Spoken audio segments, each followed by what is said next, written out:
Bien. Entonces, viene el tema de del otro modelo de negocio que viene siendo las franquicias. En las franquicias es un modelo de negocio de que alguna otra compañía, obviamente, eh, eh,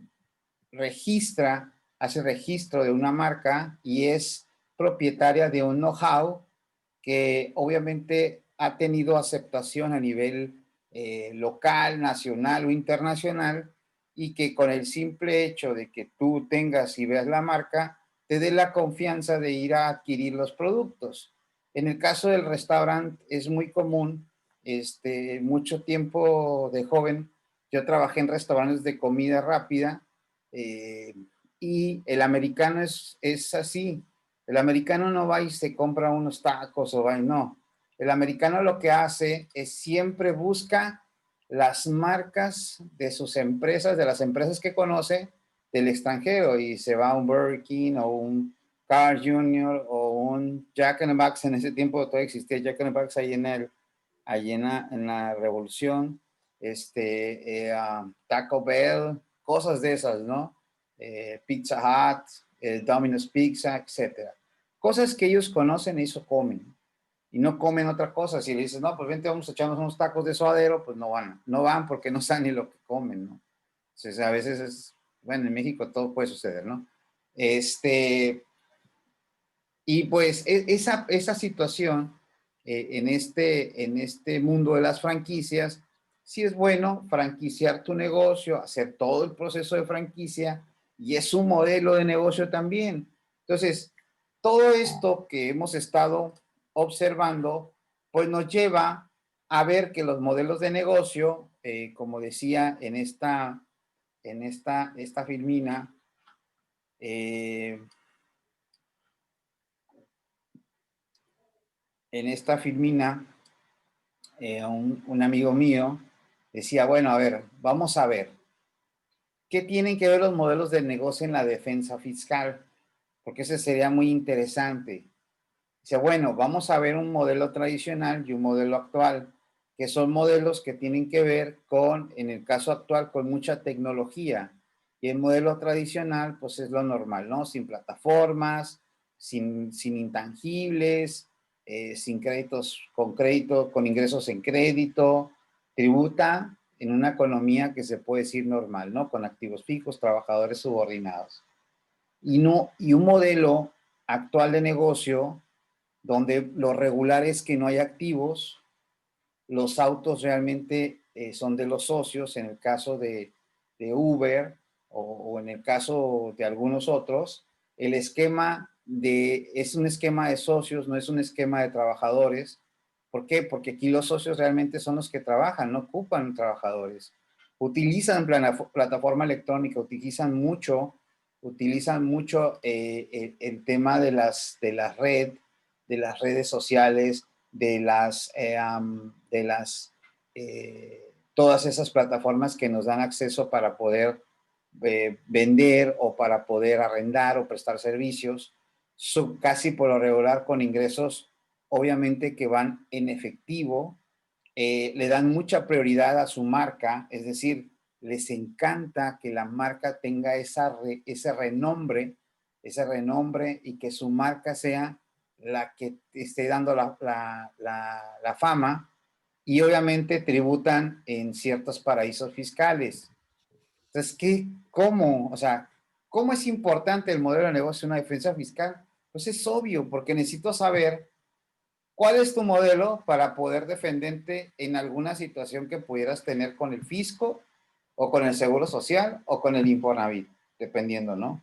Entonces, si se dan cuenta, se puede hacer una serie de situaciones, una serie de casos en las cuales podemos deducir pagos que son para los socios, y que esperemos el tiempo que sea necesario que nos tome, podemos saber algunas ideas y de ahí para adelante, ¿no? De ahí para adelante. Entonces, fíjense bien cómo es que hay que estar pensando hoy día. Ahora bien, ¿qué tiene que ver el modelo del patrimonio en la defensa? Muy interesante, porque si tengo un modelo de negocio tradicional, donde siempre los activos, o sea, son empresas que no tienen activos, o sea, porque los socios son de los autos, los trabajadores tienen trabajadores subordinados con plataforma electrónica, sin reconocimiento del intangible, con ingresos en crédito y con paraísos fiscales. Ahora bien, en el modelo de negocio actual, donde los socios Uber, Airbnb y etcétera, pues vamos a tener activos, va a haber un esquema de socios, no de trabajadores, sin plataforma, con prioridad a la marca, con ingresos en efectivo y con tributando en una economía normal. Bueno, se le puede decir que es normal, ¿no? El patrimonio, como se observa, está en los bienes no monetarios, bajo un régimen de tributación normal. En materia de defensa fiscal, ¿quién está más expuesto a todo? Eso son los importantes, esa es la situación importante que yo tengo que ver. Por eso tengo que trabajar con mis clientes, tengo que ver con mis clientes las formas de cómo hacerlas, que sus deducciones tengan ese impacto que yo quiero, que sean deducibles. Eso es lo importante.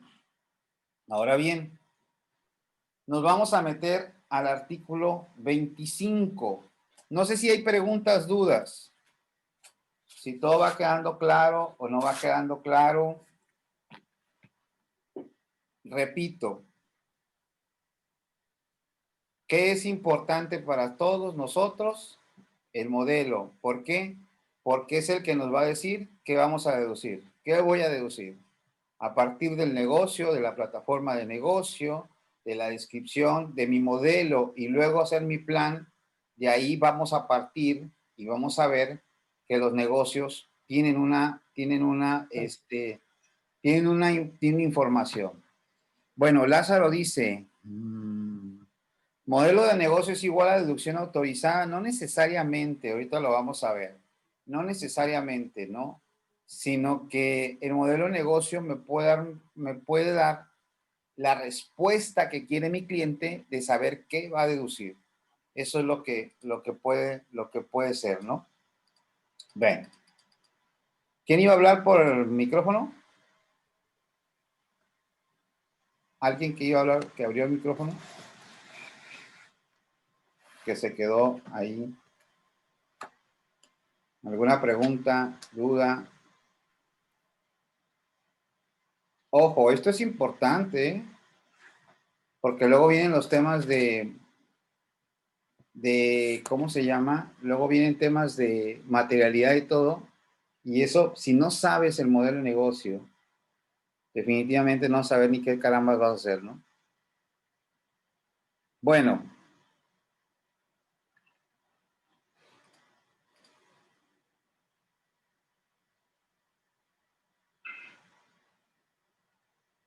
Ah, perfecto, Oscar.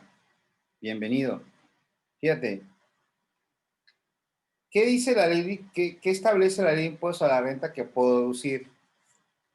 Bueno, la ley de impuestos sobre la renta te da aproximadamente 10 fracciones, ¿verdad? Y pues vamos a ver el catálogo que nos deja la ley de impuestos sobre la renta. Fíjense bien. Dice el artículo 25, habla de las deducciones, dice los contribuyentes podrán efectuar las siguientes deducciones. Número 1, la devolución que se reciban o los descuentos o bonificaciones que se hagan en el ejercicio. Y aquí la pregunta ideal sería para todos nosotros saber en qué momento hago un descuento o una bonificación. Porque si bien es cierto, fíjense bien, las devoluciones me queda claro, las devoluciones me quedan claras porque son devolución de mercancía que puede ser por la calidad o puede ser porque el producto llegó en mal estado o puede ser que la mercancía no era la que yo pedí, entonces eso no pedí, pues te lo regreso. Pero en el caso de un descuento, una bonificación, eso es importante. ¿En qué momento lo voy a hacer? ¿Quién me contesta? Acuérdense que es clase, ¿eh? No es monólogo.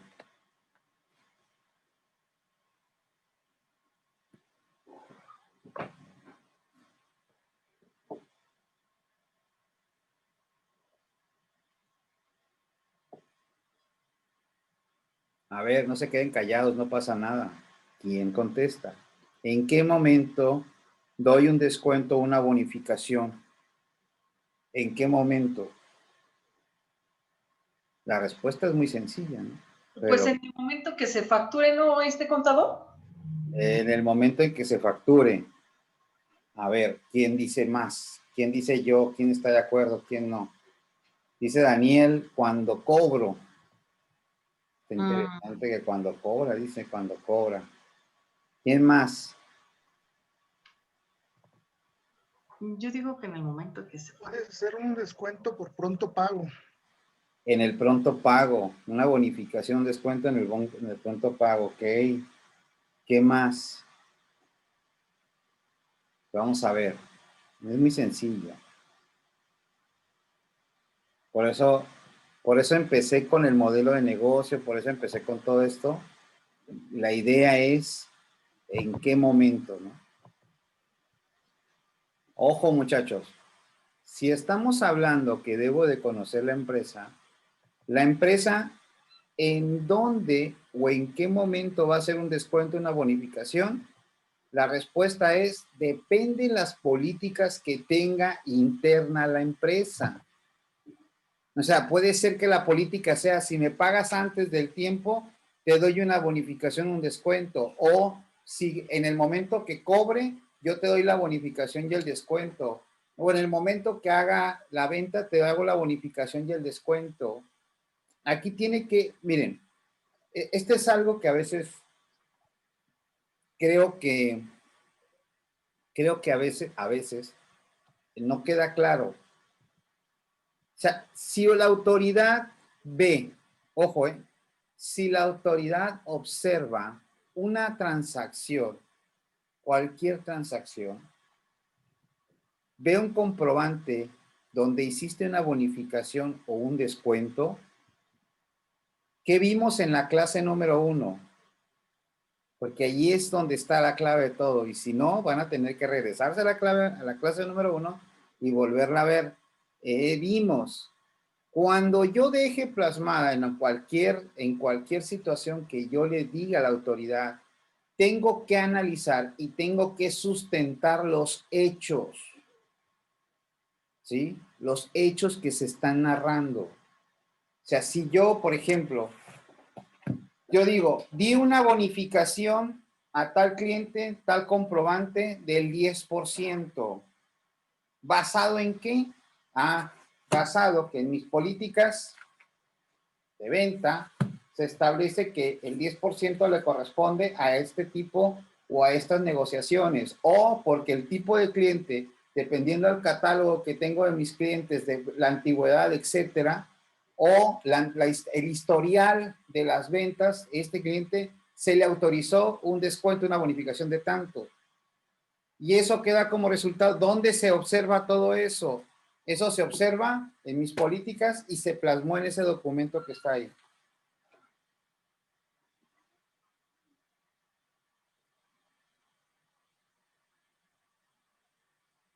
Es correcto, en el contrato se debe de pactar, sí, pero tiene que ir de la mano con las políticas de la empresa. Eso es muy importante. Yo en el contrato puedo ponerle que sí, va a haber que ir las políticas de la devolución de los productos, las políticas de descuento se harán base, o sea, los descuentos sobre las ventas, etcétera, en base a las políticas o no sé, lo podemos narrar o lo podemos describir de una forma interesante, ¿no?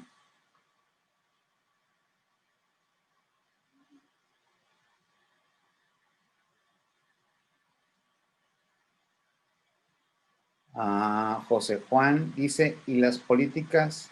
Bueno, es que las políticas las da la administración y las autoriza la asamblea. Y eso depende porque hay políticas para eso, hay políticas para temas financieros, hay políticas para las compras, etcétera. Y eso se va a ir analizando, ¿no? ¿Sí? Lo que quiero que entendamos es que a veces tenemos que ser cautos en lo que hacemos y cautos en lo que plasmamos en un sistema de contabilidad. ¿Por qué? Porque la autoridad viene por todas, ¿eh? No le importa. La autoridad va por todas las canicas. ¿Y qué es lo que tiene que hacer uno?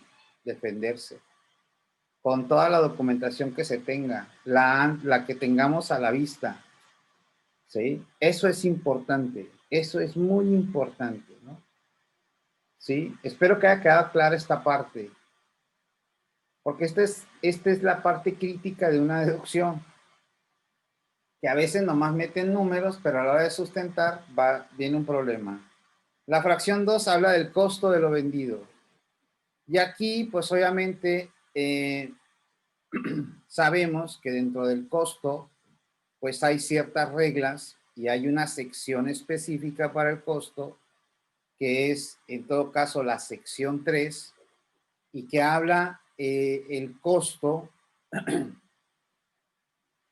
de las empresas comerciales, y eso lo establece el 39 de la Ley de Impuestos sobre la Renta. Todos ahí tienen su ley, ese no se modificó, el artículo 39, y te establece que el artículo 39 te dice que en el caso del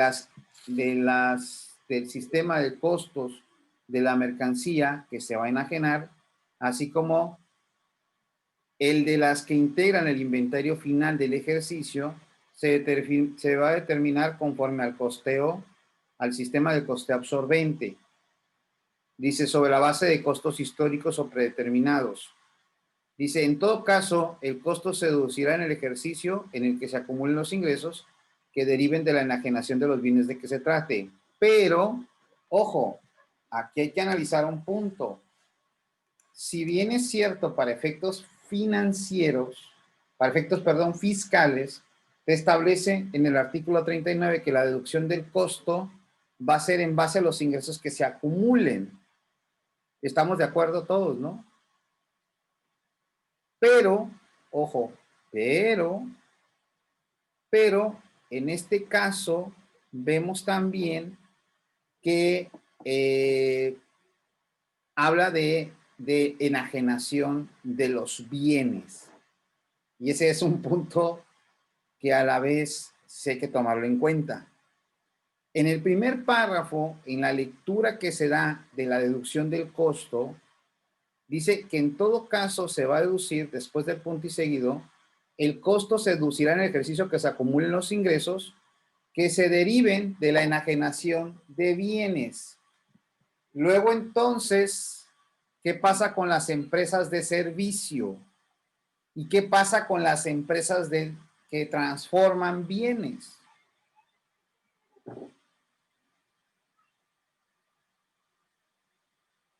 ¿Ellas los puedo deducir sin que se tenga el ingreso?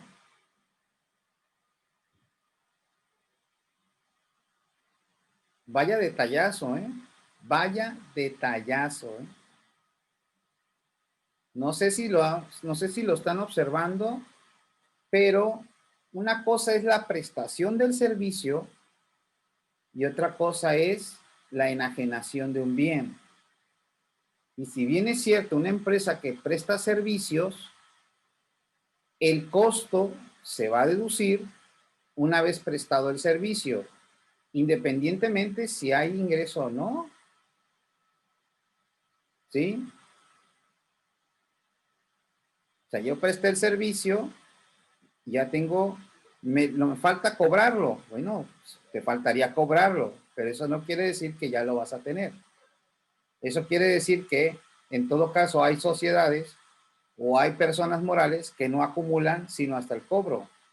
¿Están de acuerdo conmigo, no? Hasta que lo cobre.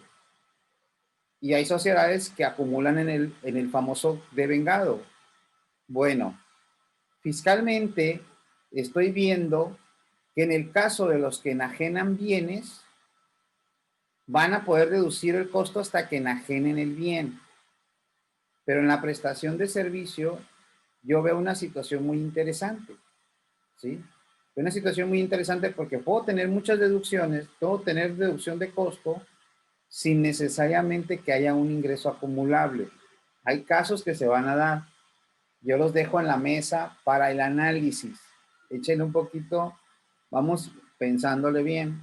Ahora bien, quien realiza actividad comercial, ¿cuáles son los elementos del costo que debes de tener y que deben de quedar plasmados en tu contabilidad? Pues es la adquisición de mercancías disminuidas de devoluciones y rebajas y bonificaciones de las mismas que se efectúen en el ejercicio. Los gastos incurridos para adquirir y dejar la mercancía en condiciones de ser enajenada. Ojo, aquí hay que ver, por eso les decía, aquí hay que ver si mi negocio es enajenación de bienes, tengo que analizar qué gastos son necesarios que tengo que pagar para dejar la mercancía en condiciones de ser enajenada. Y eso pueden ser muchas cosas, ¿no? Pueden ser alguna cuestión del flete, que obviamente formará parte del costo de la mercancía. Pueden ser algunas otras situaciones que van a ser susceptibles para poderlas deducir, ¿no? Todos esos dos elementos son los elementos que deben de estar, obviamente, con el inventario inicial y el inventario final, que son los elementos que debe de tener un costo de las empresas comerciales. Y en el caso de las empresas de otras actividades distintas, como está en el tercer párrafo, se establece que las actividades distintas a las señaladas en el segundo párrafo se considera únicamente dentro de este sistema de costo la adquisición de la materia prima, productos semiterminados o productos terminados, disminuidos de devoluciones, rebajas y descuentos sobre los mismos. 2. La mano de obra.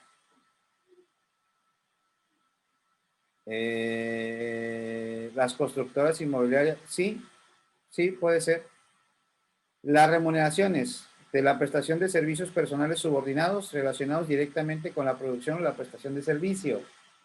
Ahora, necesariamente ahí entra la mano de obra, o sea, que es la directa. Luego dice gastos netos, bonificaciones y devoluciones directamente relacionados con la producción o la prestación de servicios, y la deducción de inversiones relacionadas con la producción de las mercancías o la prestación de los servicios. Es decir, que la deducción de inversiones, en el caso de una prestadora de servicios, tengo que analizar qué va al costo y qué va al gasto, ¿sí?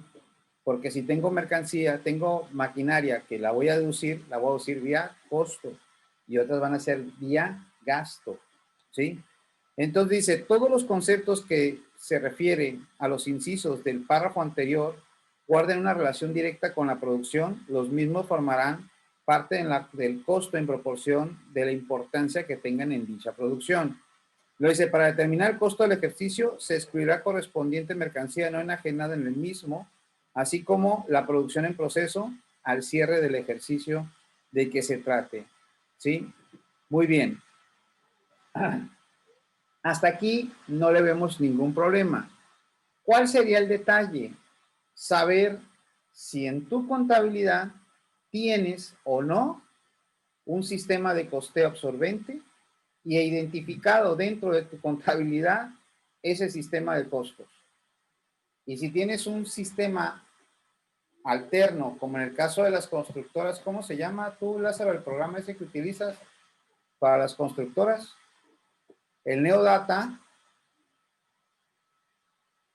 que es un RP, ¿no? Es un RP, tú, Lázaro, ¿verdad? Sí, es un RP que es muy bueno. Buenas noches, Montserrat. Que es muy bueno ese RP. Te lleva los costos al detallito, mira.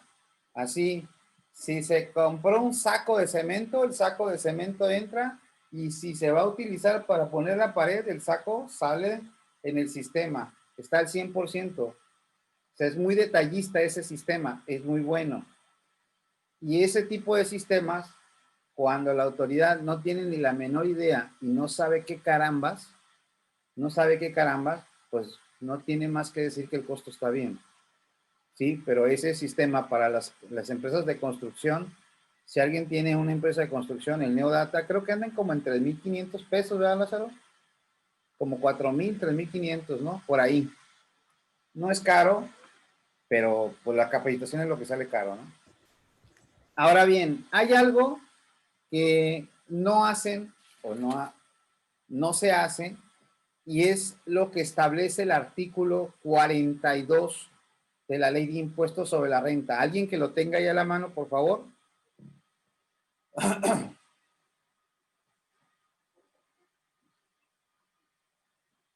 42 de la Ley de Impuestos sobre la Renta.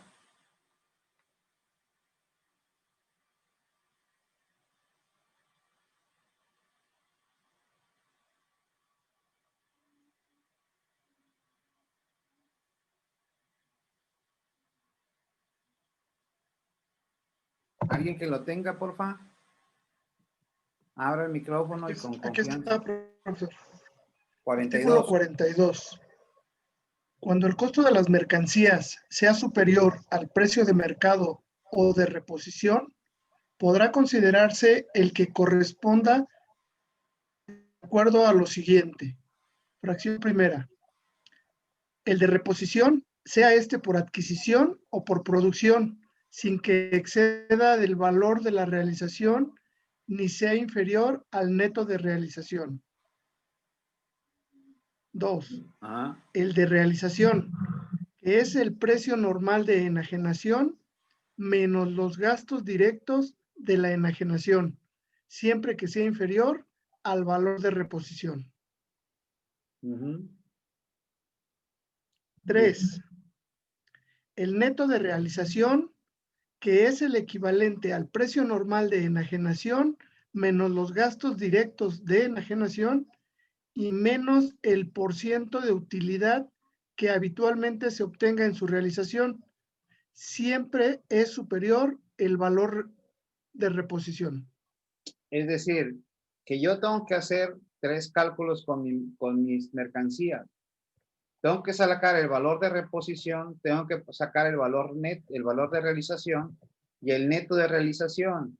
Y el menor es el que tengo que evaluar mi mercancía al cierre del ejercicio. ¿Alguien lo hace? No. ¿Alguien de aquí lo hace?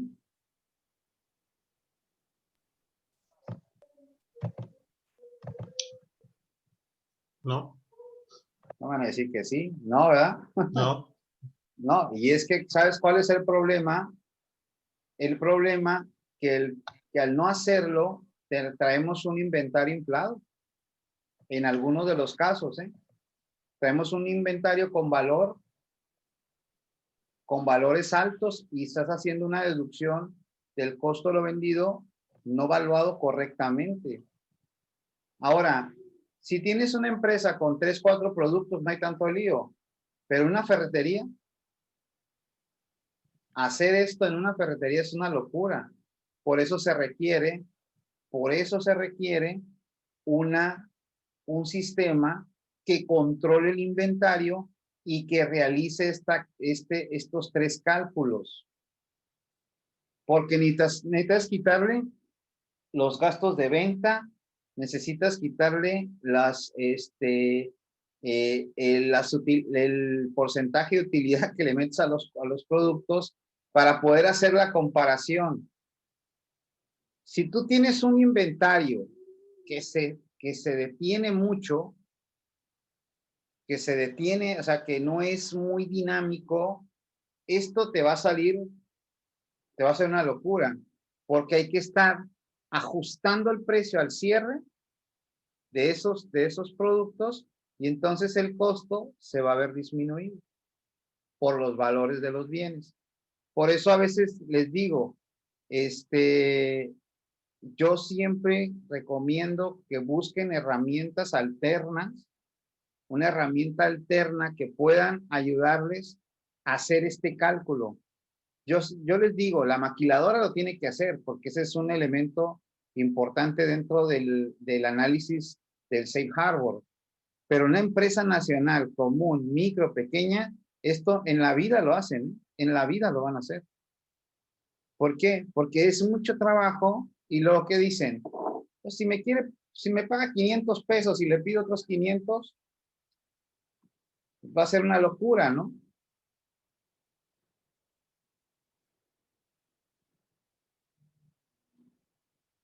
¿Sí me explico?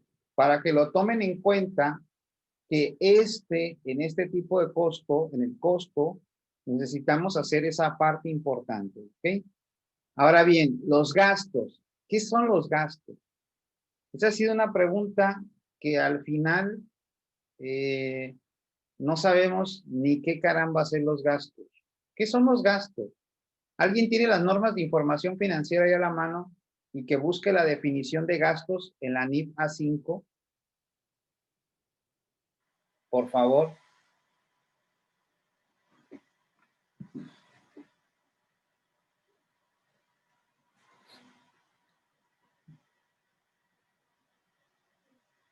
En la NIF A5.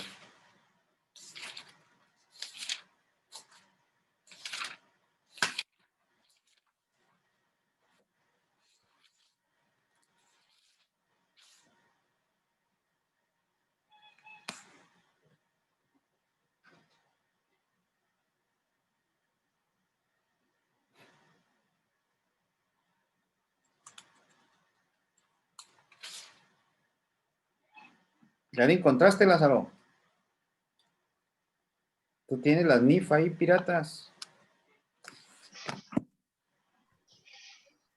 Aquí las tengo, profesor. Sí, creo que están en los Costos y gastos. elementos de los estados financieros. Gastos, ¿qué son los gastos?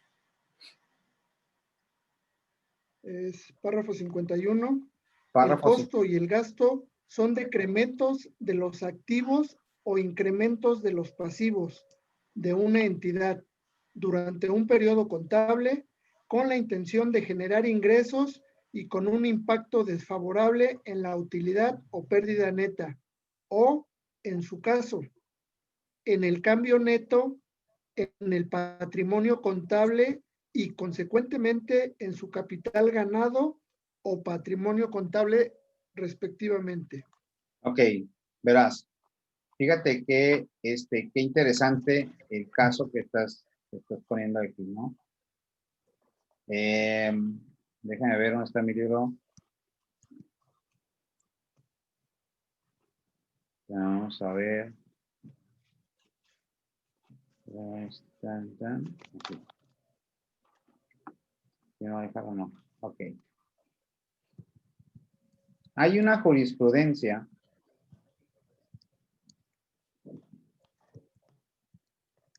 que hace la Corte en relación a la diferencia entre costo y gasto, ¿sí? Déjame ver.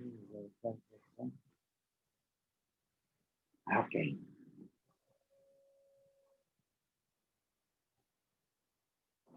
Gasto e inversión, dice.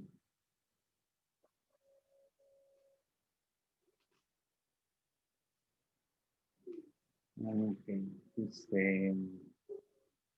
Déjame, lo voy a copiar, voy a dar copy y lo vamos a meter aquí.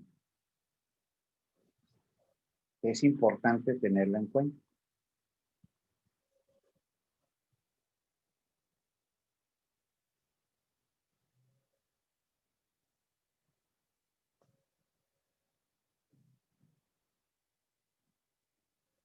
Uy, qué razón. Acá está. Con negritas, vamos a poner más aquí. Ahí está. Muy bien. Okay. Y deja ver dónde está mi libro pirata.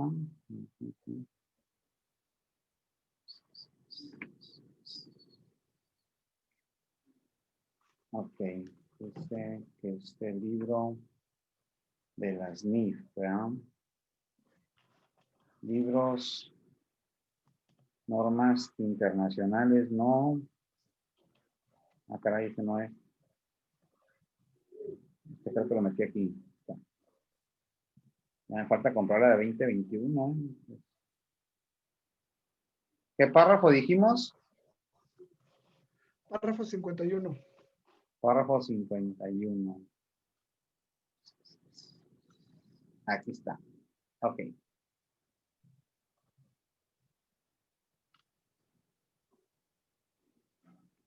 Ahí voy, ¿bien? ¿Quién entra? 11. Te salió 11. Ahí está, ¿no? Ahí lo ven. ¿Sí? ¿Sí lo ven? Muchachos. Sí. Sale. Ahí va. Sí, sí se ve. Ok. La definición dice, y este es algo muy interesante, dice que es el decremento de los activos o incremento de pasivos durante un periodo, dice con la intención de generar ingresos y de un impacto desfavorable en la utilidad o en la pérdida. Nada más que hay un pequeño detalle. En este criterio que ustedes ven aquí, en este criterio, fíjense bien, hace la definición de la diferencia entre gasto e inversión. Y esto es muy interesante, ¿sí? Tiene derecho, dice, bueno, antes era el artículo 22, dice, el de la ley de impuesto a la renta, precisa los conceptos que tiene derecho a deducir el contribuyente, en los cuales se encuentran los gastos y las inversiones. Sin embargo, la propia ley establece un tratamiento diferente para la aplicación de dichos conceptos, el cual atiende a que los gastos pierden potencial para generar ingreso en el futuro. O sea, es decir, que el gasto se realiza en el momento y ya no hay una potencialización de generar ingresos en el futuro. ¿Sí vamos bien? Por eso es que las normas de información financiera me llamó la atención. La intención de generar ingresos, pero generar ingresos, con la intención dice de generar ingresos, pero con un impacto desfavorable en la utilidad. Ok, hay una intención de generar ingresos, pero no para el futuro, sino para el momento. Es lo que dice la Corte. Y esto es muy interesante. Ahora bien, ok, la canción. Ahora bien, dice, ya que solo tienen significado y efecto en el ejercicio al cual corresponden. Ahora dice, las inversiones, los activos fijos, en términos generales, pierden derecho potencial para generar de manera paulatina y conforme se deprecia por su uso, incidiendo en la consecución de los fines de la empresa, no solo en el ejercicio en que se eroga el costo correspondiente, sino que trasciende a varios periodos fiscales. Es decir, que una inversión, por ejemplo, en el caso de un edificio, pues en el edificio hay un potencial de que generes ingresos, pero ese potencial se va a ir perdiendo la adquisición de ese inmueble conforme va pasando el tiempo, no es de manera inmediata. Por eso es importante que cuando yo vaya a definir o cuando vaya a deducir un gasto, ya lo analizamos, que hay 3 secciones y cómo hay que recurrir a cada una, eso lo vamos a ver en el futuro. Yo tengo que pensar, bueno, un gasto es que me va a generar una potencialidad de generar deducción de ingresos en este momento, ¿sí? Eso es lo que va a generar un gasto. Ahora, la inversión, porque es la fracción cuarta la que sigue, dice las inversiones, bueno, las inversiones, dice, pierden potencial de generar ingreso, pero de manera paulatina, ¿sí? Por eso cuando tú determinas, muchachos, tú determinas si este celular lo haces deducible vía gasto o vía inversión. ¿Cómo lo haces deducible?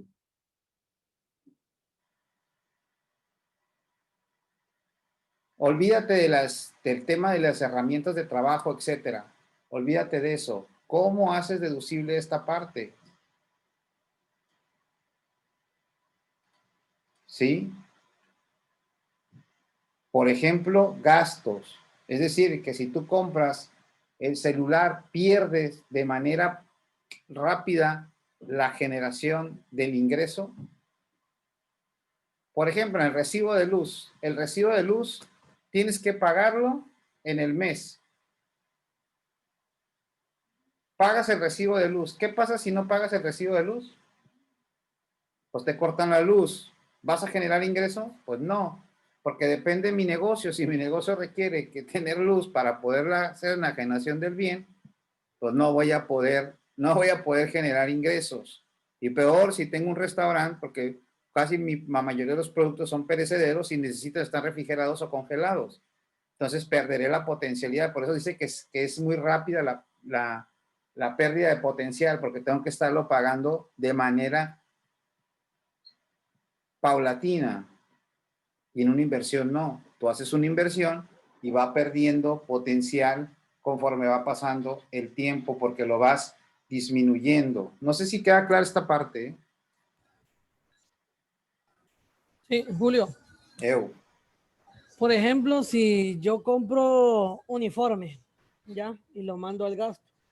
Entonces en el uniforme viene el eslogan, el logo de la empresa, viene todo el tema de imagen, por así decirlo. Entonces viene el empresario, ¿sabes qué? Cuando volví a comprar un uniforme, pero realmente eso sí forma parte de mi ingreso, pues, porque lo que realmente también estoy vendiendo es imagen. Ajá. Es lo que yo te estoy entendiendo. Ah, sí, eso es exactamente. Ajá. ¿Y qué va a pasar con ese uniforme? Pues lo vas a mandar directamente a la herramienta de trabajo, porque es algo que le tienes que dar a tu trabajador o a tu personal directivo o quien sea, ¿no? O ahora, con el tema de los cubrebocas, ¿qué es lo que están haciendo muchas empresas? Déjenme les muestro uno que me regalaron. Les ponen su logo. Ya le están poniendo su logo. ¿Sí? Entonces al personal dice, a ver, este cubrebocas es el que debes de traer. ¿Y qué es lo que estás haciendo con el cubrebocas? Pues estás trayendo el logo de la empresa.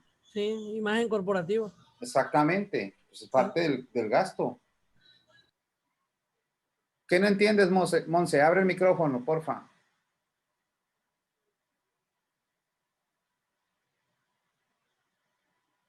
Nomás no me vas a sacar el sindicato, Monse, por favor, porque ya me da miedo.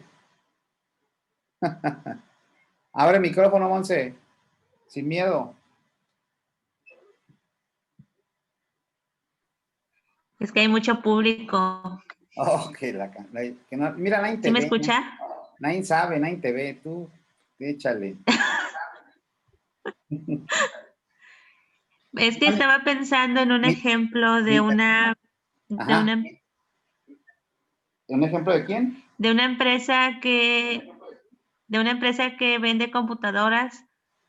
Ajá. Y necesita una computadora para su como equipo de trabajo, ¿no? Sí. Ok, ella vende las computadoras. O sea, tiene una empresa de venta de equipo de cómputo. ¿Estáis de acuerdo? ¿Estamos de acuerdo hasta ahí? Sí. Ok, pero dice, necesita él una computadora, ¿no?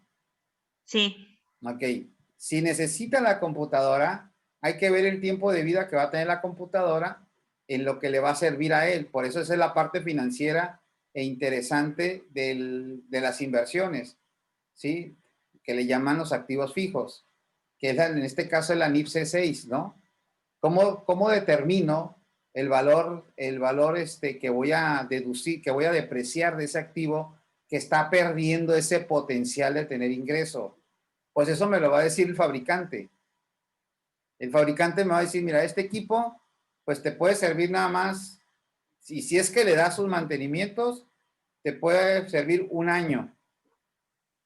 Si dice eso el fabricante, que eso tiene un potencial para que en un año te pueda servir, Monse, Sí, no hay sentido que tú lo metas al activo fijo. ¿Sí me explico? No tiene sentido. Eso va directamente al gasto, ya sea con una herramienta de trabajo, dependiendo de la actividad que tenga, que es una herramienta de trabajo y susceptible de todo eso, ¿no? Porque a veces el contador o el empresario, ¿quién? Les vale tres cosas lo que diga el fabricante de los equipos. ¿O por qué en la vida hemos agarrado ¿cómo se llama? El instructivo y nos ponemos a analizar el instructivo ya de perdida para armar? Porque nos vale 3 cosas. El chiste es que me sirva para lo que lo ocupo. Pero cuando nos metemos ya de lleno, a ver, este equipo que estoy comprando, ¿cuál es el tiempo de vida que le da la fábrica para que me sea útil a mí, para que me sea útil para las necesidades de mi trabajo? Porque probablemente el equipo pueda ser útil en 1 año, 2 años, pero no de acuerdo a las necesidades de tu trabajo. Probablemente en 1 año pierde valor y se va. Y entonces, pues va a ser gasto. No es una inversión. No sé si me explico, Monse.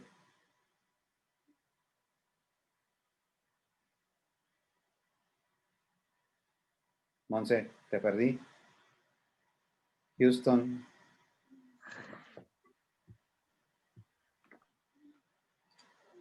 Monse, ¿estás ahí? No te escucho. Si estás hablando, no te escucho.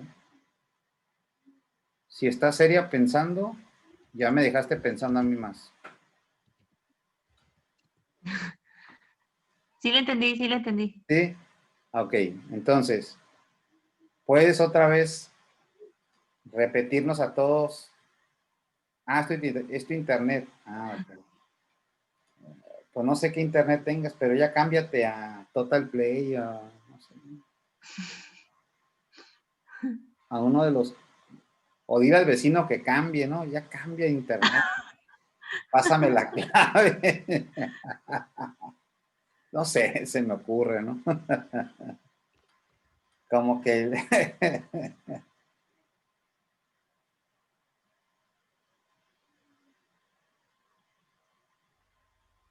es correcto. Tienes un iPhone y ya de acuerdo a las características del celular, de las características que lo ocupas para tu trabajo, sale un modelo nuevo, porque ese modelo nuevo, de acuerdo a sus características de ya no lo requiere, ya pierde valor, pues obviamente se va al gasto y lo desechas, no tiene sentido tenerlo, ¿no?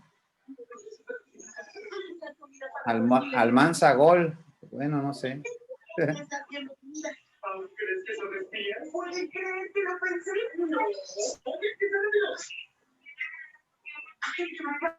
Estás en posición 10-4. La ardilla está en el nido. Perfecto. Ahora debemos de las opciones sin gobierno. Es correcto, Oscar. Así debe que ser. El Capitán Ardilla anda ahí.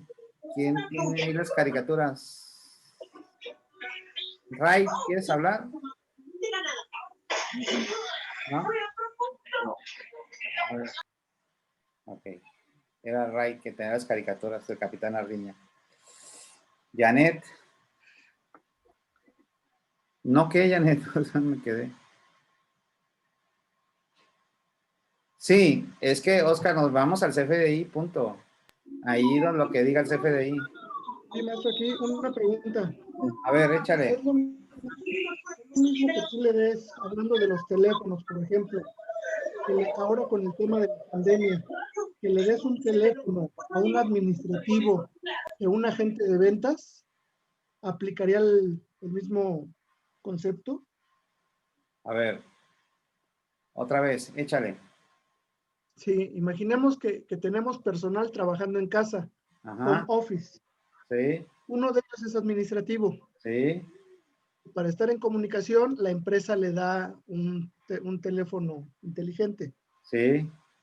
Este mismo modelo también se lo da a un agente de ventas. Sí. ¿La aplicación en cuanto a gasto o inversión aplica igual? Sí. Es la misma. Es que va en función de la vida. Ojo, aquí lo que quiero que quede claro, independientemente del valor del activo, va en función de la generación del ingreso. ¿Sí me explico? Exacto, es ahí el punto fino que Ese es el que punto fino, exactamente. Es el punto fino, es ese. Es en cuanto a la generación del ingreso.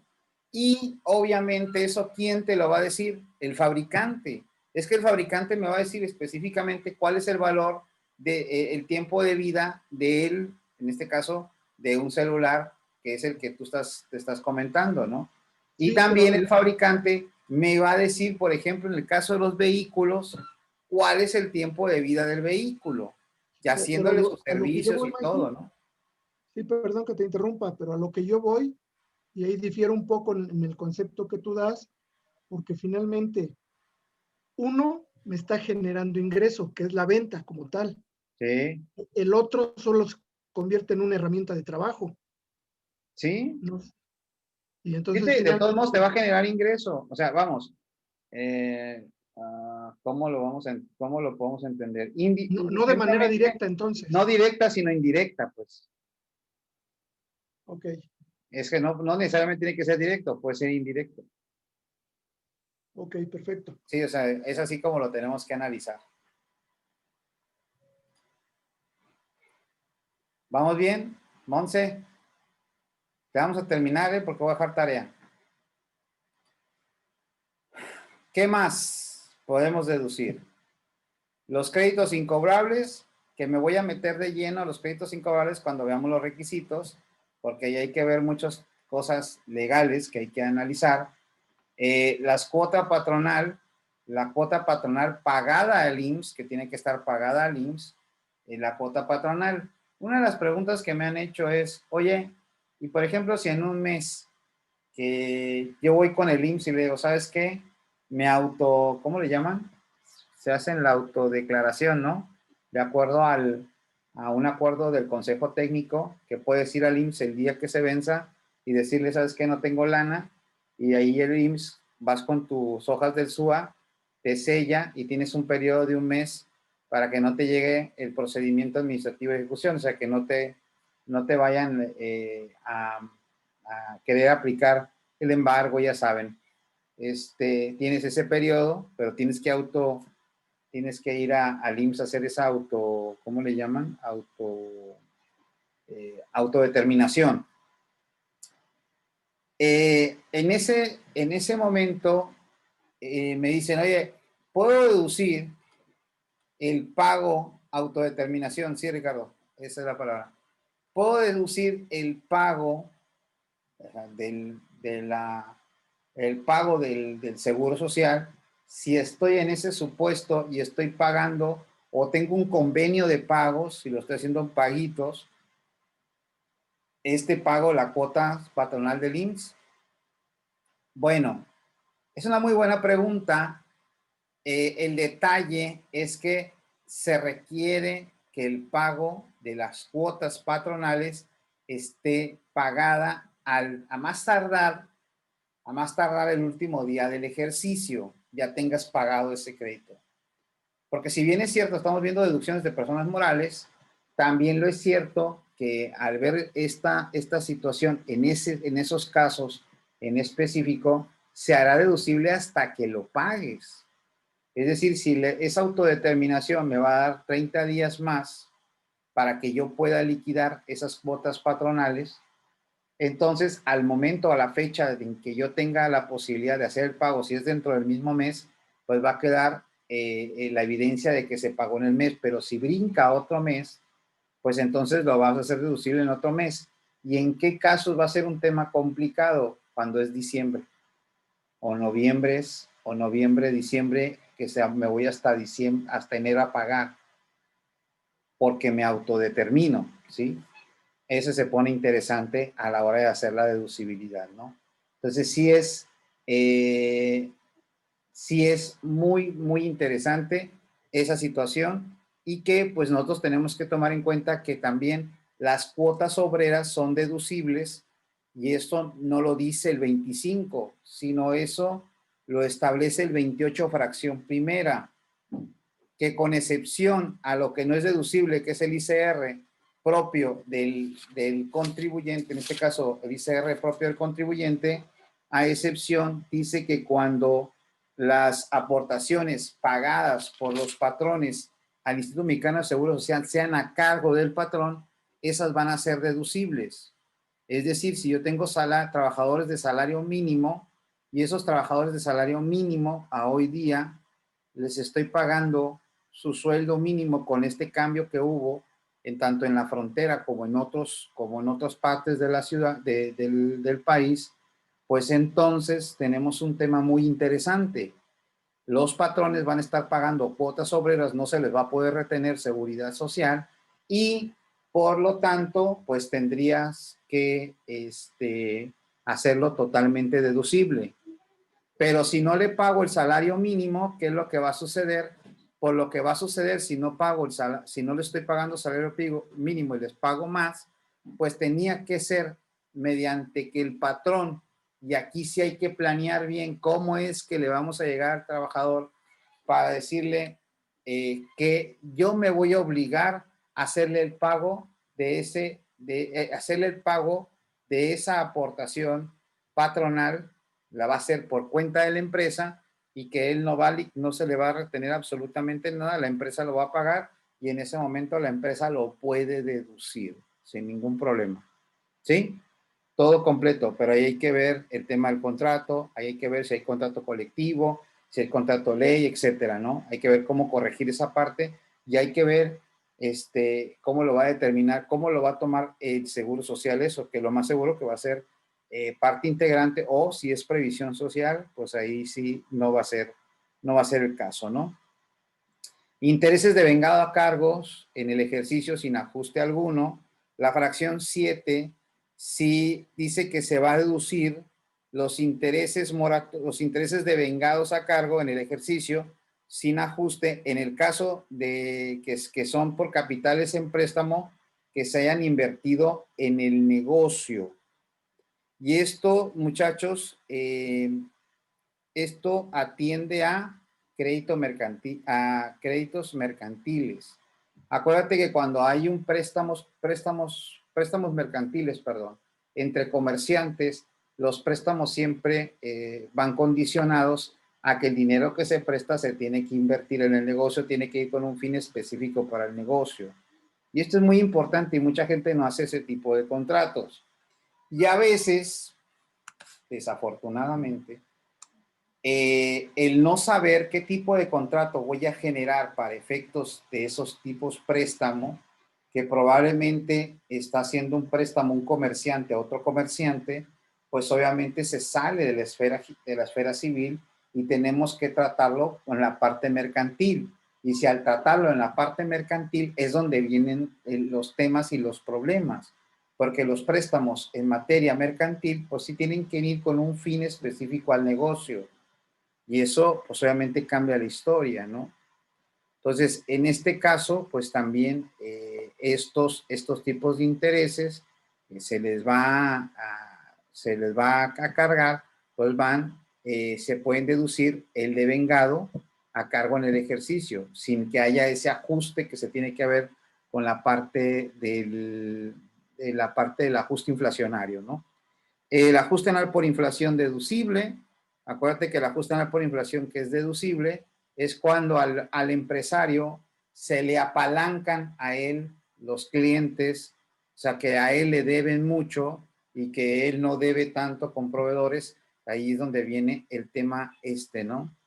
Los anticipos de miembros de asociaciones civiles, también ese es deducible para las personas, las sociedades civiles, las cooperativas de producción y las asociaciones civiles.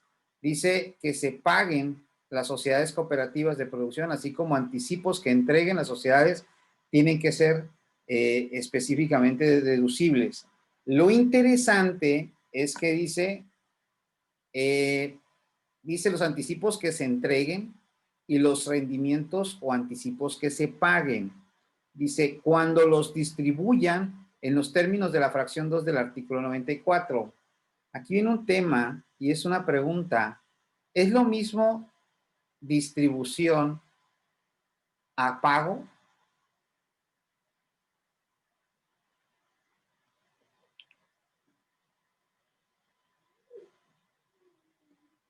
¿Qué opinan?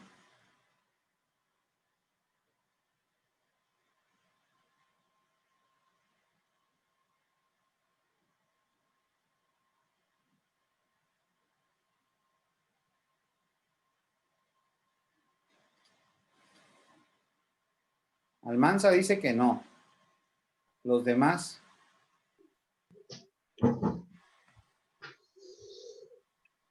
A ver, Rey, ¿qué dice?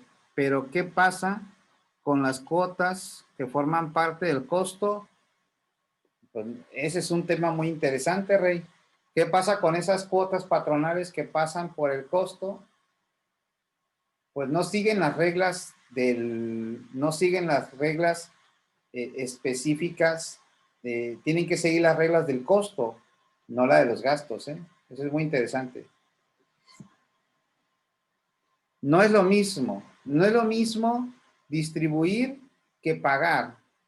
Si bien es cierto, en el principio de esta fracción, dice que todos los anticipos y rendimientos que paguen las sociedades cooperativas de producción y los anticipos que entreguen los socios de las sociedades o asociaciones civiles a sus miembros, cuando los distribuyan.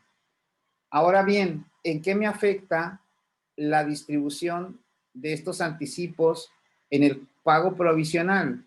Que en el pago provisional, de acuerdo al artículo 14 de la Ley de Impuestos sobre la Renta, los voy a poder disminuir, ojo, los voy a poder disminuir del pago provisional. Y eso lo establece el artículo 14, fracción primera, siguiente párrafo. Entonces dice, las personas morales que distribuyen anticipos o rendimientos, dice que distribuyan, no que paguen. Anticipos o rendimientos de la fracción 2 del artículo 94 adicionará la utilidad o reducirá de las pérdidas fiscales según corresponda el monto de dichos anticipos o en su caso hubiera distribuido a sus miembros y sigue hablando de distribución en los términos de la fracción mencionada en el ejercicio que se calcule el coeficiente. Pero en el caso del pago provisional, que es la fracción 2, que es en el pago provisional, dice, la utilidad para el pago provisional se determinará multiplicando el coeficiente que corresponda conforme a la fracción anterior por los ingresos nominales correspondientes al periodo comprendido del inicio y hasta el último día del mes del pago, y en su caso se disminuirán de los siguientes conceptos. A, la PTU que se pague en el ejercicio. Inciso B, los pagos, las personas morales que distribuyan anticipos a rendimientos. Es decir, que yo puedo disminuir de esa utilidad los anticipos y los rendimientos que se distribuyan.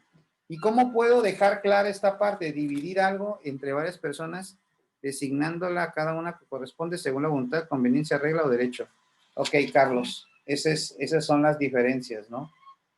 Son términos diferentes, ¿ok? Entonces, fíjate, si una sociedad civil, asociación civil o una cooperativa de producción de bienes y servicios a la hora de determinar un pago provisional, independientemente, Ricardo, si la persona moral tiene un beneficio fiscal, etcétera, supongamos que están en la misma tesitura, yo distribuyo anticipos de utilidades o rendimientos.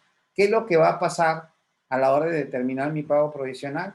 Pues lo voy a poder disminuir de esa utilidad y al final pues veremos cuánto es el impuesto que voy a pagar. Y luego, ¿qué tengo que hacer? Una asamblea haciendo ver esa situación de la distribución de dichos anticipos de rendimientos, ¿no? Simple y sencillamente se deja en el libro de esa asamblea y al cierre del ejercicio, todas las asambleas que tengas, más o menos que van a ser 12 más otras más, pues esas asambleas las dejas en un libro y las certificas el libro con el notario y se acaba la situación. No hay tanto problema por eso, ¿eh? Si esto es importante que lo tomen en cuenta. Esto es importante que lo tomen en cuenta. ¿Por qué? Porque a veces están haciendo pagos provisionales de este tipo de sociedades y traen un problema existencial porque ya salió un pago de impuestos alto. Y obviamente no tiene nada que ver una cosa con la otra, ¿no? Bien.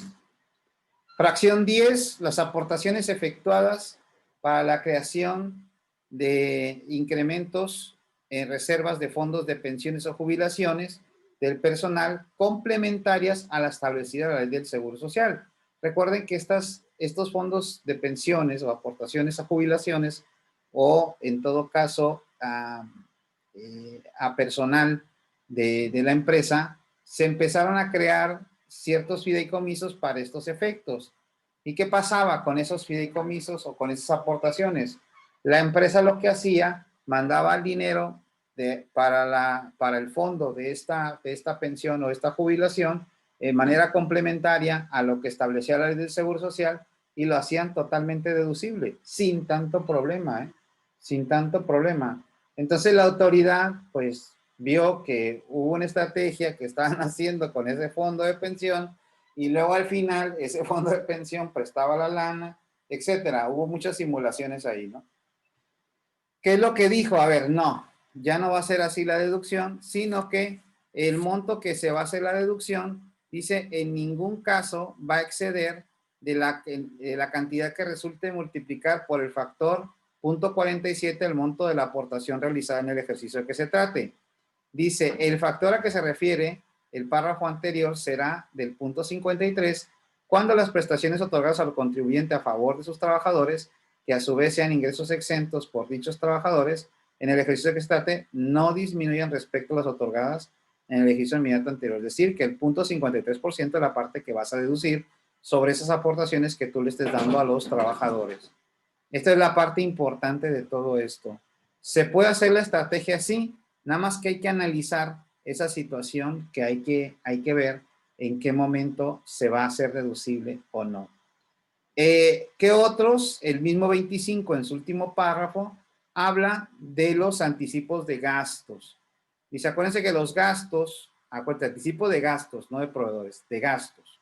Dice, cuando los gastos a que se refiere la fracción 3 de este artículo, los contribuyentes hubieran pagado algún anticipo, este será deducible siempre que cumpla con los requisitos establecidos en el 27 fracción 18. ¿Qué establece el 27 fracción 18? Pues que hasta el último día que se deba de pagar, que se deba de cumplir ciertos requisitos, tengo hasta el día siguiente, hasta el día 31 de diciembre o en el momento en que se realicen. El problema es que los requisitos como tal, pues no establece que tengamos un comprobante, ¿no? Aunque muchos dicen que debe haber un comprobante de ese anticipo, ¿sí? Lo cual es cierto hasta cierto punto, ¿no?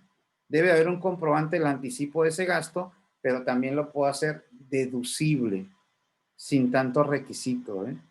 Ya hay que analizar el 27 fracción 18 de la Ley de Impuestos sobre la Renta, que lo vamos a ver en su momento porque es un artículo que hay que analizarlo con mucho cuidado, ¿no? Bueno, para cerrar esta clase del día de hoy, pues vamos a las definiciones modernas de deducciones, que son las estructurales y las no estructurales, ¿no? Esto es obviamente basado en un criterio del tribunal que ya lo subí al grupo de WhatsApp, ahí están todos esos criterios y yo saqué nada más el extracto para ponerlos ahí, ustedes los van a tener que estudiar. Hay dos tipos de deducciones que tienen los contribuyentes, que son las estructurales y las no estructurales, ¿sí?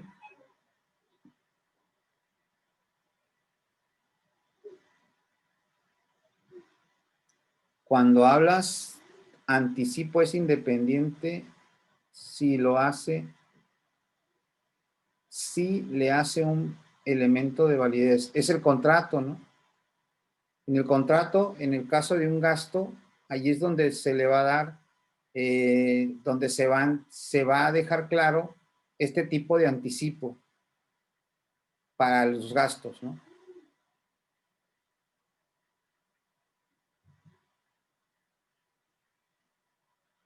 Bueno, ese es un hecho, que no se sabe ni la cosa, eso sí es un hecho. Sí, lo que pasa es que yo me refería a que hay diferentes puntos de vista, ¿verdad? Que cuando si el anticipo, bueno, estamos hablando de los ingresos, pues, ¿verdad? No tanto de las deducciones. Ajá. Si se considera, aunque todavía falta un elemento de validez, por ejemplo, la cosa, pues, que todavía no la conocemos, si se va a considerar como ingreso ese anticipo o no, pues, ¿verdad? Ah, pero estás viendo acá en el gasto. en el gasto. Sí, en el gasto no deja evidencia de nada de eso. Siempre y cuando en el contrato se establezca que se va a realizar un gasto, cierto gasto que quede específico, y que el proveedor solicite un anticipo. Pero es un anticipo a gastos, no a enajenación de bienes. Porque el que estás hablando tú es el tema de la compraventa, en el que es el tema de los ingresos. Sí, ya sé por dónde vas. Sí, en este caso no, porque en el 18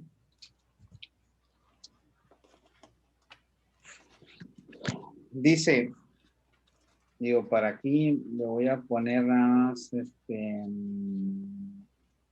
dice, tratándose de comprobante fiscal a que se refiere el primer párrafo de la fracción 3 de este artículo, este se obtenga más tarde del día en que el contribuyente deba presentar su declaración. Respecto a la documentación comprobatoria de las retenciones o de los pagos en el que se refiere a la fracción quinta y sexta, respectivamente el mismo se realicen en los plazos que establecen las disposiciones fiscales. La documentación comprobatoria se obtenga en dicha fecha, tratándose de declaración informativa a que se refiere el 76 que tiene de esta ley y el 32 en el caso del impuesto al valor agregado. Esta se refiere a presentar los plazos establecidos el 76 y contar a partir de la fecha del comprobante correspondiente. Además, la fecha de expedición de los comprobantes de un gasto deducible deberá comprender al ejercicio por el que se efectúa la deducción. Luego, siguiente párrafo dice, tratándose de anticipo de los gastos, a que se refiere la fracción 3 del 25, estos serán deducibles en el ejercicio que se efectúen siempre que se cuente con comprobante fiscal del anticipo en el mismo ejercicio que se pagó y el comprobante que ampara la totalidad a más tardar hasta el último día del ejercicio siguiente a aquel que dio el anticipo. La deducción del anticipo en el ejercicio que se pague será por el monto del mismo y será por la diferencia entre el valor total consignado en el comprobante fiscal y el monto del anticipo. Dice, en todo caso, para efectuar esta deducción se deberá cumplir con los demás requisitos que establezcan las disposiciones fiscales, ¿no? Entonces, es decir, que tengo que emitir un comprobante por el anticipo del gasto y tengo hasta el siguiente año para emitir el comprobante completo, ¿no? La pregunta sería, ¿qué pasa si el siguiente año no emito el comprobante porque se incumple en el contrato? Esa sería una interesantísima, ¿qué es lo que pasaría, no? ¿Qué es lo que pasaría? Bueno, hasta ahí es donde queda, ¿no? Bien, entonces, en cuanto a los conceptos dinámicos que trae ahora las deducciones, vienen los conceptos de deducción estructural y no estructural. Las deducciones pueden establecer, dice, las deducciones pueden establecerse por el legislador para llegar a un determinado fin. Este tipo de deducciones se identifican como gastos que no son estrictamente indispensables para la obtención de un ingreso y por ello no tienen por el objeto determinar la verdadera capacidad contributiva del sujeto pasivo. En este sentido, no existe limitante condicional alguna para que el legislador las elimine, las condicione o establezca modalidades a las mismas y las limite cualitativa o cuantitativamente. Una deducción no estructural, pues es aquella que no está puesta en la ley de impuestos sobre la renta, o sea que el legislador no especifica en cuanto al principio de proporcionalidad que establece el 31 fracción cuarta, que es el que nos rige cuáles son las deducciones que debe de tener el empresario para poderlas disminuir de sus ingresos. Este tipo de deducciones no estructurales pues son las que establecen, por ejemplo, lo que salen las facilidades administrativas para ciertos regímenes fiscales, aparecen ciertas reglas que pueden ayudar para que las deducciones sean de llamadas no estructurales. Por ejemplo, hay en las facilidades administrativas que un porcentaje de los ingresos, al multiplicarlo por un factor o por un porcentaje, puedes hacer una deducción. Eso no lo establece la ley de impuestos sobre la renta, sino que se te da por ciertas facilidades con ciertas reglas en específico, ¿no? Ahora, las deducciones estructurales, por otra parte, están las deducciones que corresponden a gastos estrictamente indispensables y que de acuerdo al principio de proporcionalidad tributaria se ajustan al objeto del impuesto a la verdadera capacidad de aportar el gasto público de las personas. Se trata de un reconocimiento tributario de los gastos que incurren los contribuyentes para poder, en todo caso, generar una renta, o sea, un impuesto, el impuesto sobre la renta, ¿no? Luego entonces, todo este tipo de deducciones estructurales son las que tenemos en nuestras disposiciones legales y que nosotros podemos hacernos valer de ellas para poder deducirla. Pero, ¿cómo voy a saber en qué momento voy a aplicar una deducción estructural o una deducción no estructural? Necesariamente necesitas conocer tu empresa. Porque si no conoces a tu empresa, no puedes saber en qué momento una deducción no estructural no es para tu empresa o en qué momento una deducción que se consideraría estructural no es estructural para ti. Eso es importante. Ahora, si quieren todavía más complejidad, sacaron otra subdivisión. ¿Y cuáles son? Las directas y las indirectas. ¿Cuáles son las directas? Aquellas reconocidas por el legislador como necesarias e indispensables para la generación de la riqueza y la relación casual entre la erogación y la generación del ingreso es directamente e inmediata. Es decir, que esas deducciones que son específicamente para la generación de los recursos que va a tener la empresa, son esas erogaciones que tienen que ser deducibles de manera inmediata. Independientemente aquí, la cuestión que tiene que ver, que esté en la ley de impuestos sobre la renta, eso se sobreentiende porque hay una clasificación por encima que son estructurales y no estructurales, ¿no? Por ello, el legislador no puede restringir dichas deducciones libremente, sino que tiene que atender en todo momento al principio de proporcionalidad tributaria. Es decir, que las deducciones directas no las pueden restringir, no pueden restringirlas. Entonces aquí viene un problema. ¿Cuál es el problema que tiene una deducción aquí? Que no puedes deducir todos los salarios. Que en el momento que un trabajador tenga un salario que genere un ingreso exento, entonces ya se ve un sacrificio de la empresa que no lo puede disminuir aún siendo una deducción directa, ¿eh? Y ese es uno de los puntos que se tienen que pelear ahora en el caso de las empresas que es comercial, en ese tipo de gastos, de la nómina, ¿no? Entonces sí es importante esa situación. Ahora bien, las indirectas, esta nueva categoría de deducciones abarca todas las erogaciones necesarias para la generación de ingreso, en la cual la relación de la casualidad del gasto y la obtención del ingreso se da de manera indirecta. En otras palabras, cuando las erogaciones esenciales para la generación de un ingreso no se les pueda identificar directamente con la generación del mismo, se tratará de una deducción estructural indirecta. Entonces, a ver, ¿qué hay que hacer? Necesito conocer mi empresa para saber qué gastos o qué erogaciones van directamente, son de manera directa, afectan de manera directa para la obtención del ingreso y qué tipo de erogaciones generan de manera indirecta para la obtención del ingreso. Y que bien es cierto, la misma Corte te establece que este tipo de erogaciones,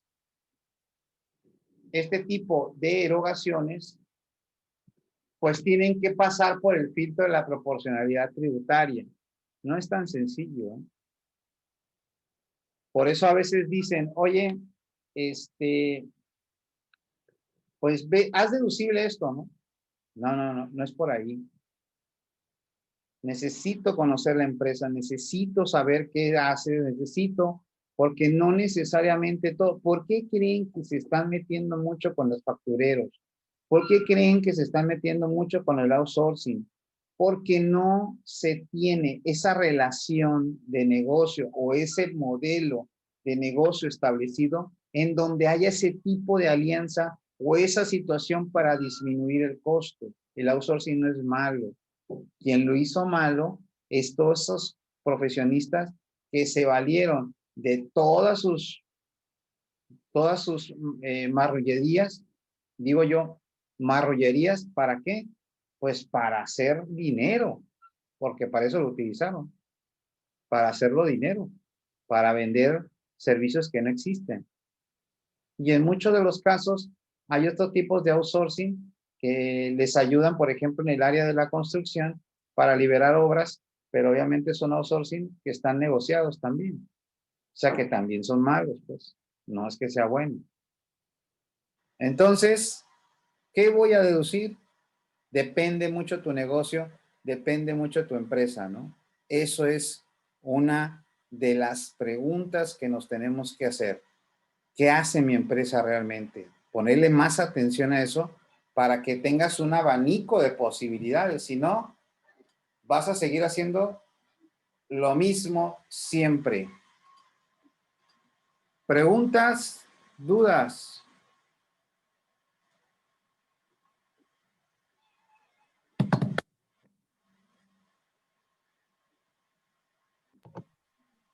En la última lámina que nos comentabas, Ajá. tocas el tema conceptual de la estrictamente indispensable. ¿Eso cómo lo podemos entender o dónde lo podemos Eso lo vamos a ver captar? en la siguiente clase. Nos vamos a meter al tema de estrictamente indispensable. Sí, es que eso sí es un estudio, ¿eh? Eso sí es un tema, pues hay que darle tiempo. No pierdas las ansias. Porque hay que leer una sentencia que luego se las voy a subir al grupo para que la pongan a estudiar. Y esa sentencia te va a dar la respuesta a lo que estás preguntando. Y lo vamos a ver, ¿eh? No creo que es algo así, que no se va a resolver. Sí se va a resolver.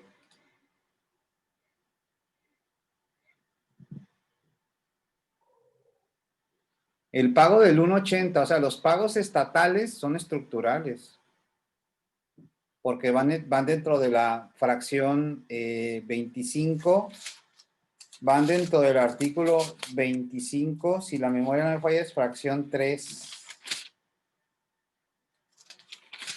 del gasto.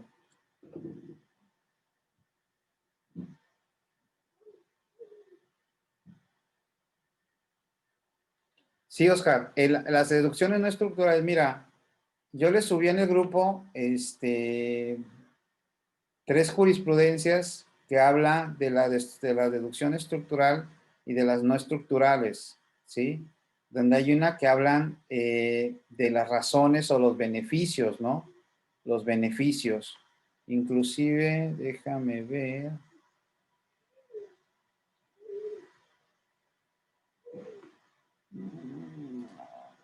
Va a ser la de 16, 58, 32. Ok, miren. Deja comparto. Esto lo tienen ustedes, ¿eh? Créanme, yo se las pasé. Hoy las subí todas. Aquí está, creo que es esta. Vamos a ver. Son 13. Dice, deducciones, criterio para distinguir las diferencias entre las contempladas en la ley a la luz del principio de proporcionalidad. Bueno, hay dos cosas esenciales aquí. Uno, las que son necesarias para generar ingresos al contribuyente.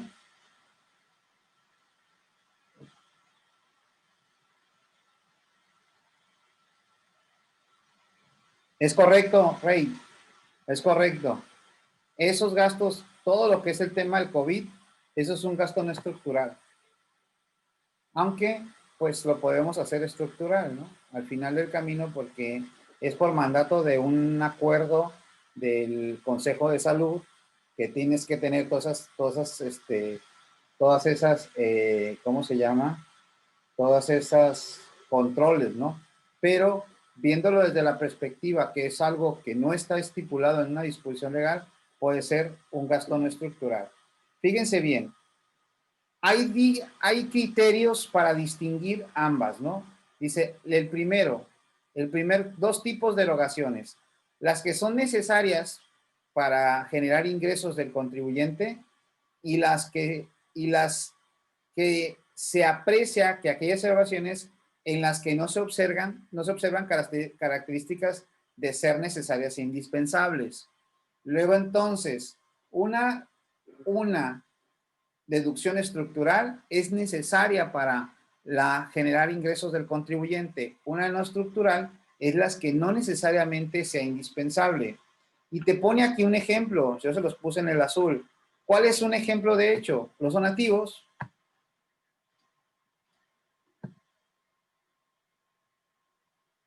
No, Raúl, la NOM 35 es estructural. Es estructural. Esa sí no es estructural, ¿eh? Es estructural. Fíjate, aquí tienes ejemplos. Los donativos es una deducción que obviamente no necesariamente va implicando a que te genere un ingreso. Un donativo es una ayuda humanitaria. Eso puede ser. Las deducciones personales de una persona física. Esa es una deducción no estructural. El gasto, por ejemplo, ciertos gastos, por ejemplo, los gastos de restaurante que no vaya implicada o que no vaya de acuerdo a la sustancia económica de la generación de ventas. Todos ese tipo de deducciones, esas erogaciones que es otorgada, no reconocida por el legislador y obedece a razones sociales, económicas y extrafiscales. Así es como las debemos de entender las no estructurales. Obviamente, este material que están viendo ustedes está en el grupo de WhatsApp, ¿eh? Esto sí ya se lo subí, porque estas son jurisprudencias que debemos de tener en la mente y así debemos de analizar las deducciones, ¿no? Ahora bien, ¿qué otra hay? Está esta que fue debate de varias cosas, donde dice las deducciones, el hecho que a través de estas se establezcan beneficios no implica que sean inmunes al control constitucional.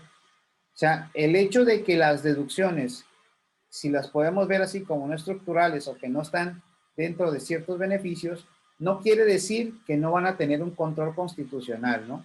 Entonces, lo que establece este criterio es no por cuestión, no, o sea, las erogaciones las deducciones deben reconocerse no tanto por política fiscal, sino en atención al principio de proporcionalidad tributaria del artículo cuarto, de la fracción cuarta del artículo 31 de la Constitución. Por lo tanto, es factible realizar un escrutinio constitucional a los requisitos y modalidades de las deducciones, pues es un hecho en el caso de que a través de estas se establezcan beneficios. No implica que sean inmunes a control constitucional. Y los parámetros en los que debe de regir. O sea, hay deducciones no estructurales, que eso no quiere decir que no vayan a estar dentro de un control constitucional. O sea, por eso es un tema del estrictamente indispensable que lo quiero ver así como mucho a detalle, ¿no? Y les puse el criterio de las deducciones estructurales y no estructurales, razones que pueden justificar su incorporación al diseño normativo del cálculo del impuesto sobre la renta. Y aquí aparecen las definiciones, ¿no? ¿Sí? Y esto es en atención, fíjense, en atención a esta jurisprudencia, a esta tesis, que ustedes ya la tienen ahí, que yo se las pasé, en atención a esto es como diseñaron estas dos tipos de deducciones, las no estructurales y las estructurales. Pero este material ustedes lo tienen en el WhatsApp, ¿eh? Lo pueden bajar, estudiar, y la idea es estudiarlo, ¿no? Esa es la idea.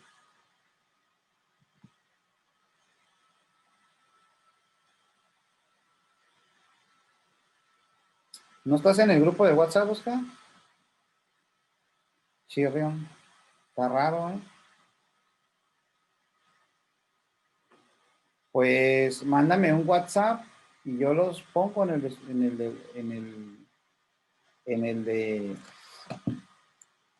grupo de WhatsApp. No le veo ningún problema. Yo ahí subo los archivos. Y si no, pues ahí les van, bájenlos de aquí. Pero todo eso está en el grupo de WhatsApp, ¿eh?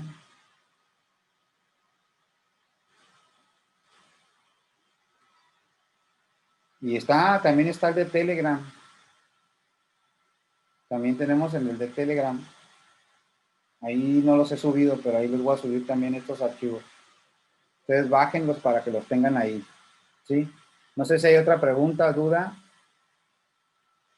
Daniel, Ricardo, Marta.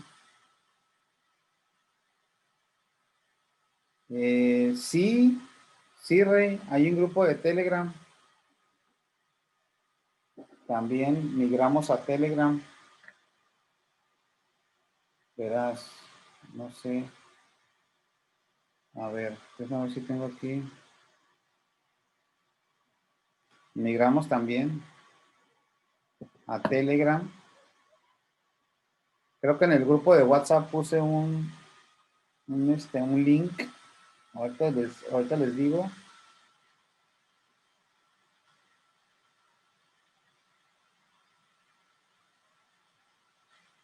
Espérame.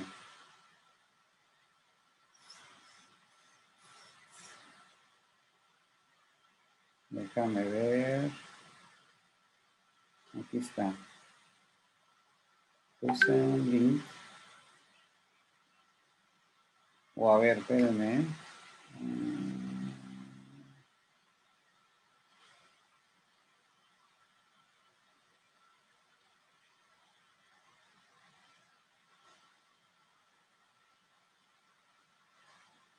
Para los que no están en WhatsApp,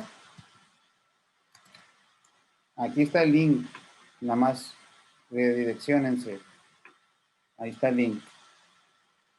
El de Telegram. No sé si Oscar me pidió el de WhatsApp. Ahí está el WhatsApp. El de Telegram.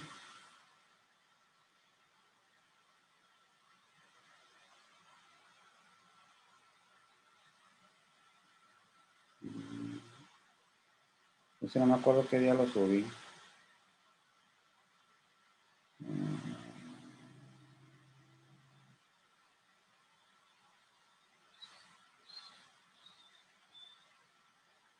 ¿No se acuerdan qué día lo subí? A ver, déjenme generar otro acceso. A ver si me acuerdo cómo lo generé. Ok, te metes aquí. Y luego... No. Enlaces. No.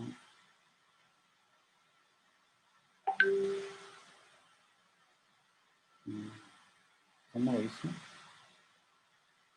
No, tampoco. No. ¿Ese era cómo era? Era así. No. No.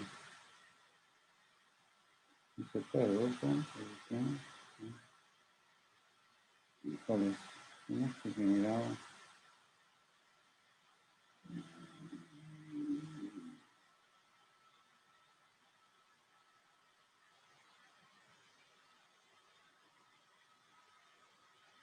¿Cómo se generaba? ¿Cómo se generaba?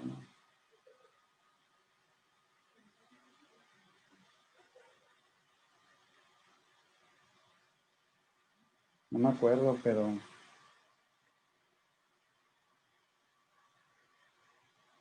como esta es la actualización del Telegram, no sé si...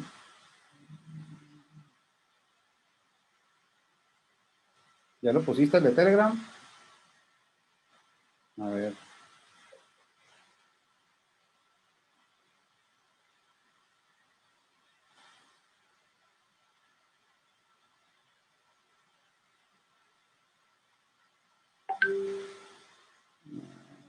Es que no sé.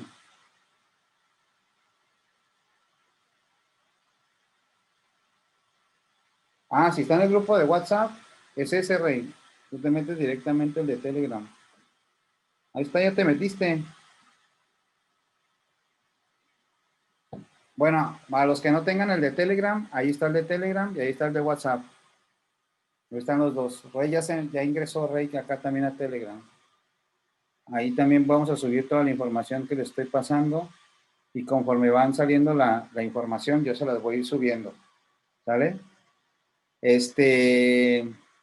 Si no hay más preguntas, creo yo, si no hay más preguntas, en el grupo de Telegram y en el grupo del WhatsApp voy a subir una sentencia para la lectura, que hay que leerla, y esa sentencia nos va a dar el preámbulo a la primer fracción del artículo 27, que es el que vamos a empezar a analizar.